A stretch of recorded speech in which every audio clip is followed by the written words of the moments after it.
Hello, welcome back to another FPL video. I hope everyone is doing well. Getting very close to game week 31. It is right around the corner. So today we're going to be taking a look at how the team lines up and the potential transfers that I'm going to be making ahead of game week 31. If you are new around here, don't forget to hit that subscribe button for daily FPL content. Hit the like button if you do enjoy the video, and let's get straight on into this one. So quickly before we do get into the Game Week 31 team, I thought sort of how things are going to line up. How did I fare in Game Week 30? The Game Week average was 46. I came in with a nice 66 points with Diaz on the bench, unfortunately, but it wasn't too shabby dabby doodah in the end. The overall points coming in at 1,844, with the overall rank getting a nice little green arrow to 372k, so give us a real push, hopefully into the top kind of 300, 200k in the next couple of game weeks. That'd be very nice. And so looking at how I'm going to line up for Game Week 31, we've got Martinez in net, and I do also have Leno, so I'm definitely thinking about rotating Leno in, playing against Sheffield United. I think he's much more likely to pick up a clean sheet than Martinez is, but I've still got Martinez in there for now, just because I think that, you know, the ownership that Martinez has, if he does anything, he's going to send your rank absolutely flying down. But I think come the kind of deadline, Leno will be in goal for me. You've got Creswell there playing against Leicester. It's a massive game for them. They do really miss, though, Declan Rice in that midfield, the defensive stomper. Mark Noble just doesn't provide the kind of energy and physicality that Declan Rice have.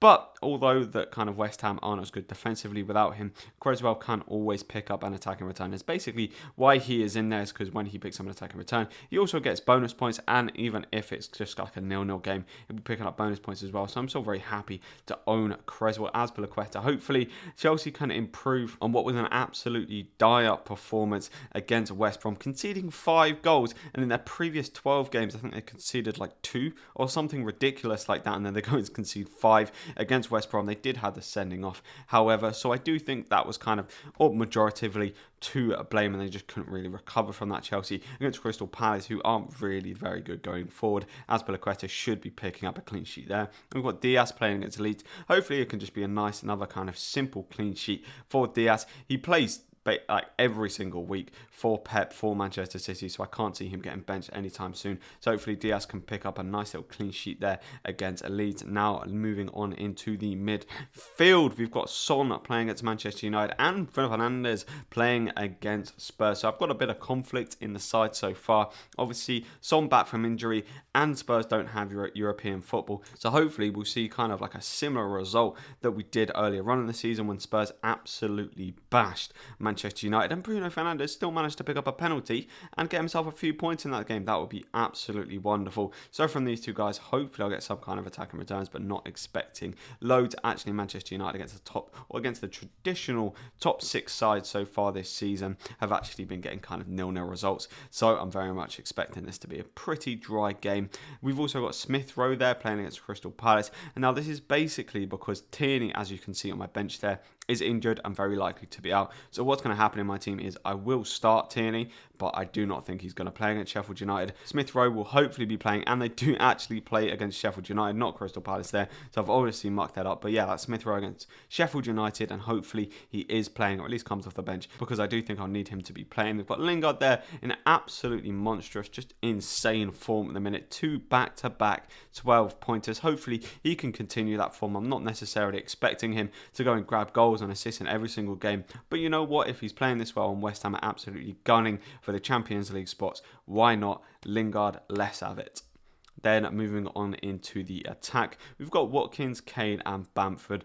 Currently, Watkins against Liverpool, I do actually think he can do something. They absolutely battered Liverpool in the reverse fixture, and hopefully if Grealish is back for this game week, then they can pull off a kind of similar result. Watkins obviously picked up that goal at the weekend against Fulham, which was very nice to see. Picked up a 7-pointer. Hopefully he can just kind of sort of trot along throughout the rest of the season, picking up a goal here and there, and I'll be very pleased. Also Harry Kane, who currently has the armband. I'm not going to lie, I really don't know who else to captain this week. It's going to be between Kane and Bruno Fernandes for me, and just because of the consistency that Kane has been showing so far, he's got the most goals and the most assists out of any player in the Premier League so far this season. I just think Kane for me is the guy. You know, even if Spurs do lose this game, Kane could easily go and nab a goal and even nab some bonus points as well. We've also got Bamford on the end there playing against Manchester City. Now, I really don't expect Leeds to be picking up anything basically against Manchester City, which is kind of brings me nicely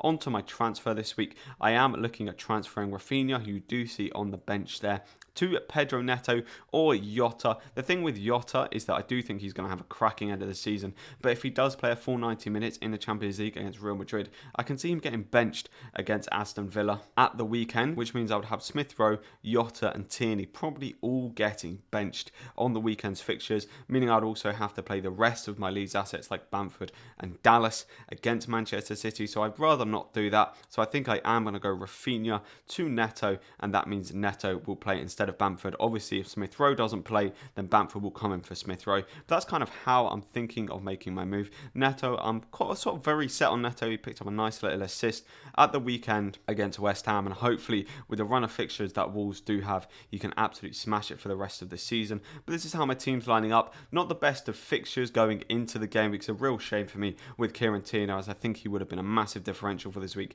and easily could have popped off and got a fair few points. But that's just something I have to live with, and I knew when bringing Tierney in that there was a big injury risk with him as well.